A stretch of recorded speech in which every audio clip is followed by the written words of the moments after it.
Hi friends, my name is Borrodante. Let's paint SCP-049.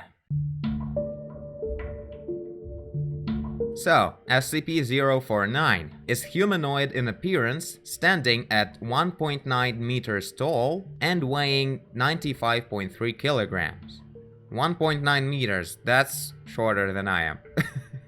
But I suppose it means that he's really tall. And weighing 95.3, well, it's winter, I am a bit bigger than that now. However, the Foundation is currently incapable of studying its face and body more fully, as it is covered in what appears to be the garb of the traditional plague doctor from 15th-16th century Europe. So, it's kinda like a paranormal ghost of a plague doctor that we're dealing with here. So he's wearing this outfit. This material is actually a part of SCP-049's body.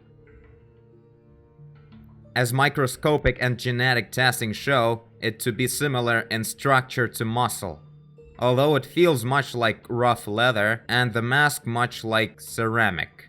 Ceramic? Plague doctors had their masks made of leather as well, actually. But okay, we'll go with ceramics. Maybe that's not necessary for doctors to have a leather mask. It was originally discovered in blah, England by local police. England, you say? Mobile task force responded to a suspected outbreak of plague, or whatever. All civilians within a 0.5 kilometer radius were given Class A amnestics as part of the initial containment procedure. Okay, so plague doctor looking entity discovered in England. What's up with it? What does it do? It seems to understand English pretty well and is completely docile until it tries to perform surgery. 049's touch is invariably lethal to humans. I'm having a flashback to the character that we did a long time ago, the Death character. He had the mask of a plague doctor on his chest, and his touch kills everybody. That's an odd coincidence. Okay, so the touch kills ya. After contact with 049's hand, the victim, 049-2, suffers and dies within moments. 049 will then attempt to kill all humans it can see in a similar manner, supposedly to avoid interruption, before returning to 049-2. It produces a bag made of blah, containing scalpels, needle, thread, and several vials of an as yet unidentified substance from somewhere within its body. Research has been unable to locate these tools when inside 049 through X-ray and similar techniques. And being dissecting 049-2, as well as inserting various chemicals into the body. After approximately 20 minutes, 049 will sew 049-2 back up and become docile once more.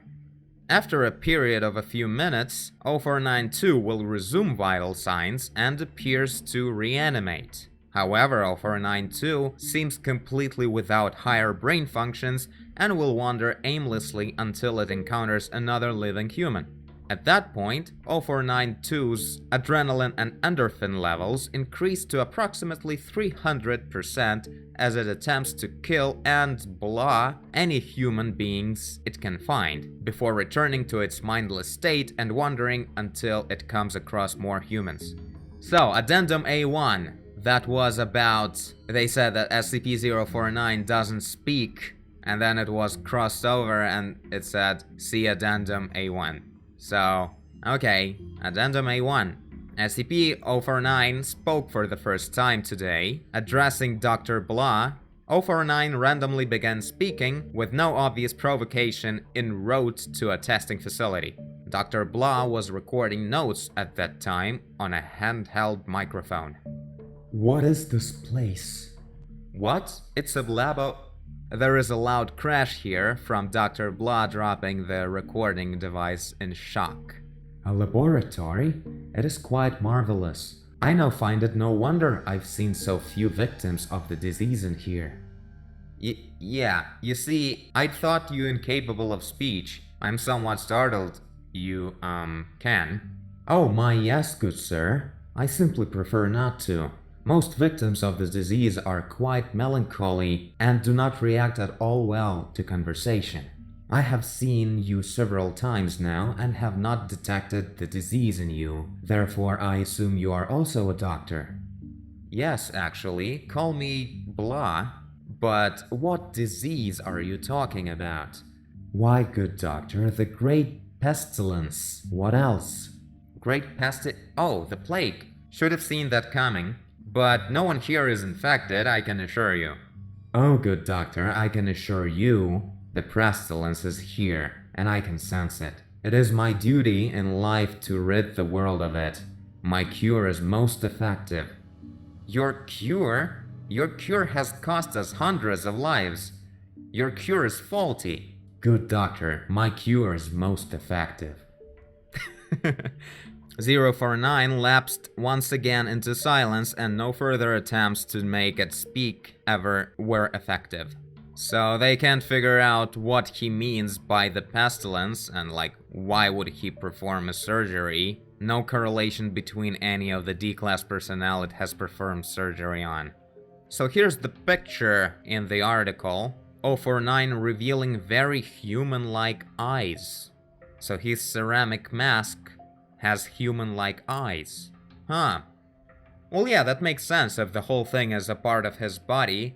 That's his actual face. We'll do something about that. Make it looking cool and all, and kind of like alive a bit, but shouldn't overdo it so it wouldn't look trashy. So he has like hood going on upon his head. I mean, that looks mysterious and all, but plague doctors didn't really wear hoods. I found some neat references, and it says that they were wearing a hat with wide borders, which was identifying them as doctors. That's like a doctor hat back then. And there's a bunch of cool little details that the doctor of that time would be wearing. I think that would be cool to apply it to the concept of this character here. So, on a belt he has a bunch of garlic, which he was constantly chewing on, because that was a belief that that helped. Then that was a little thing, pomander. I don't know if it's translated somewhere else, but it's hanging on his neck, and there's a bunch of different herbs inside.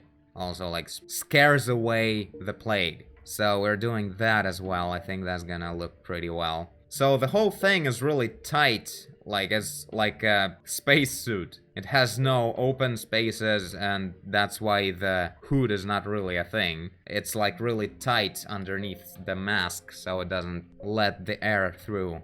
Also, there was red glass in the eyes of the mask, which was also a belief that that would protect the doctor from the disease. A fisherman combo suit that has no holes in it, starting with boots, like the whole thing is just one piece thing. Gloves and everything, so I think let's keep in mind this kind of set of details, because it's kind of cool to have it somewhat closer to authentic. It's just more interesting, plus it has more details than just a black robe as it is, or not black but leather robe. I mean, it's probably all leather. It can be definitely leather. It should be leather, probably, because it shouldn't let any air through. Okay, so there's that.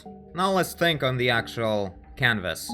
So let's paint him in like a forest park area in England, where he was performing surgeries and spreading the zombie thing all over the place. I think that would be really cool. So we probably need a more of a wide composition. Okay, so like this. Let's mark things with the great color just to see where we're going. So that's where I think the horizon will be. Do we want him completely full size? Because that's maybe not epic enough. Like, we should be a bit closer to him. You know, more of a mysterious presentation, so we don't see just the whole body well lit. It looks kind of, anticlimactic. So I'm thinking he's standing like this. I'm actually like using a bit of a tilted camera here to make things look a bit crooked. But I know that people will tell me that I messed up the horizon. No, we need to show the surgery part. Although it's kind of gory, I don't know. Well, not necessary, it could be kind of really accurate. Yeah, why would it be gory? He didn't chop them with an axe.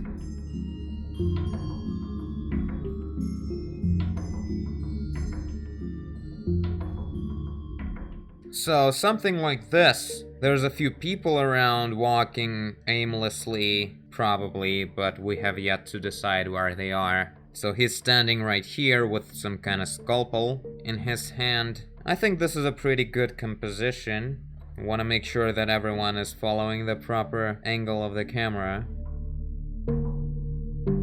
So this is a thing, the metallic plate where a bunch of his tools are, and some bottles with the unknown substances. Okay, now let's color correct this into the gamma, the main gamma of the whole scene. I'm thinking it should be kind of greenish, because first of all, forest park thing, and secondly, just the feeling of the disease. Maybe not green, but even like dirty yellow. That's to me a color of the disease. I think it will actually look green if we do that. Kinda like that. Now let's search for the lights and for the main color spots to define what we're looking at in general. So far it looks like shit, but we'll see.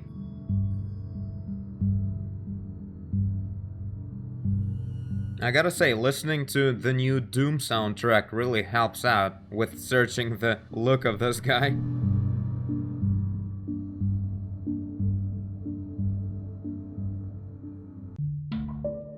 Almost got the fedora look there for a moment. It's 2017, Doctor. But guys, I think it really fits me.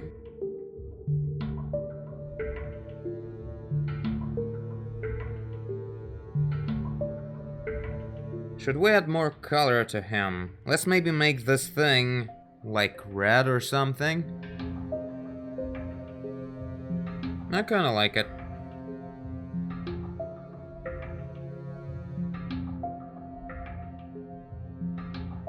Okay, let's mark in other zombies and maybe normal scared people and dead people. And then actually work on this guy, because right now he's not.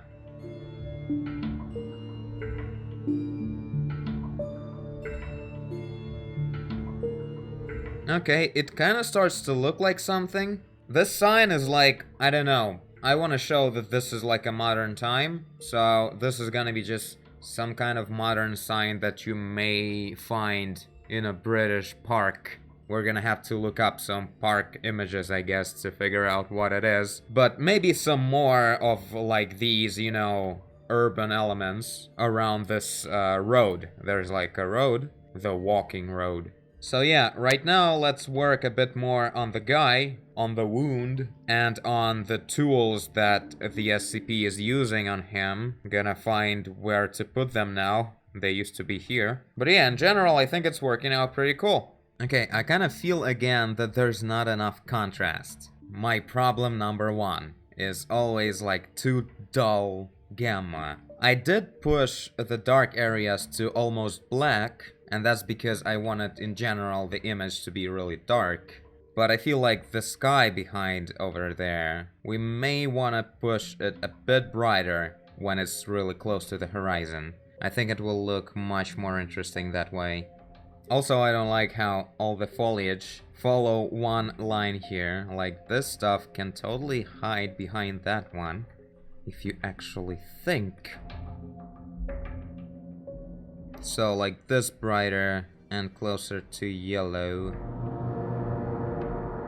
It especially makes sense when the weather is cloudy, but you know, when it's cloudy over you, it's usually not cloudy closer to the horizon, because it can be cloudy everywhere. I mean, the point is that sometimes that's the thing, like, it's cloudy on top of you, but there's like a clear sky next to the horizon, so it looks really cool, like you're under the hood.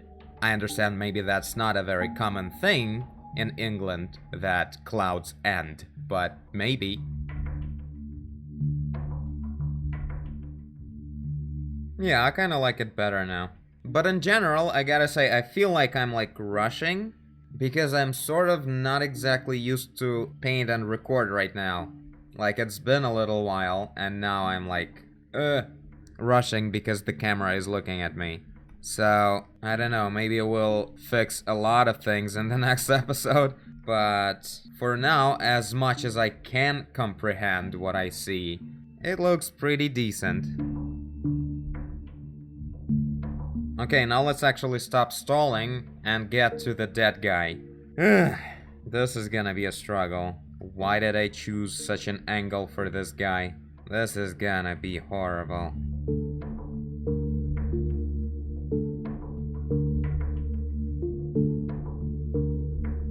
Okay, so the dead guy.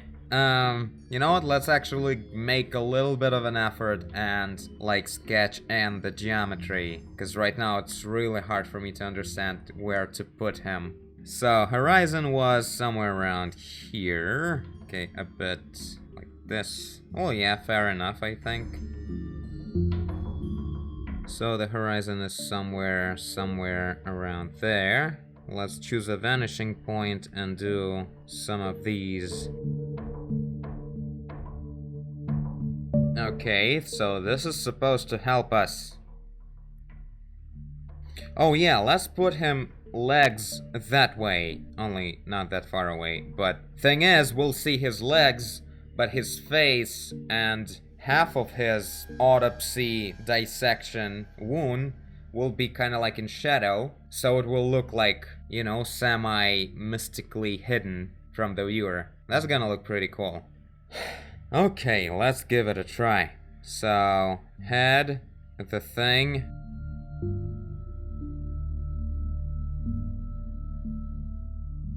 Okay, hopefully this will be enough for us to work with. Right now it's really hard for me to judge if the geometry of the sketch fits the geometry of a painting. So let's mark in the guy, and then maybe it will become more obvious.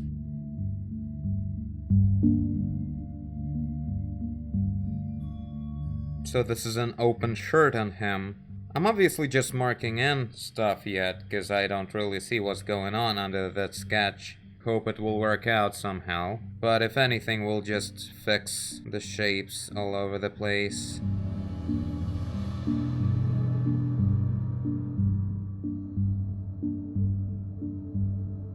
Okay, so I guess this is it for now. Let's keep it this way for today, since I'm feeling so rusty and all. So I'm gonna need your help, guys, here. Tell me what I did kinda lame or something. Hopefully that will trigger some fresh look at this for me. For now, I kind of feel that just adding details would make it look better. Like actual details of clothing, of the street, of the clothing on the dead guy and on his head, really. And like everything should be defined much better. But I mean, this is all the time we had for today. So this is pretty much a lot of detail defined for like 2-hour episode. From the distance, it's really cool, actually. I think maybe we should remove this bush, or like make it a bit further away, because right now the composition is a bit choking from these dark things covering everything up. Nailed it. Oh yeah, this way it's much nicer. So yeah, like this. Your thoughts in the comments. We'll be waiting. And I thank you for watching if you did. I guess you did if you're here. Leave a like and subscribe. Tell a friend. You're the great pestilence. Do whatever you want. And I will see you in the next one. Bye.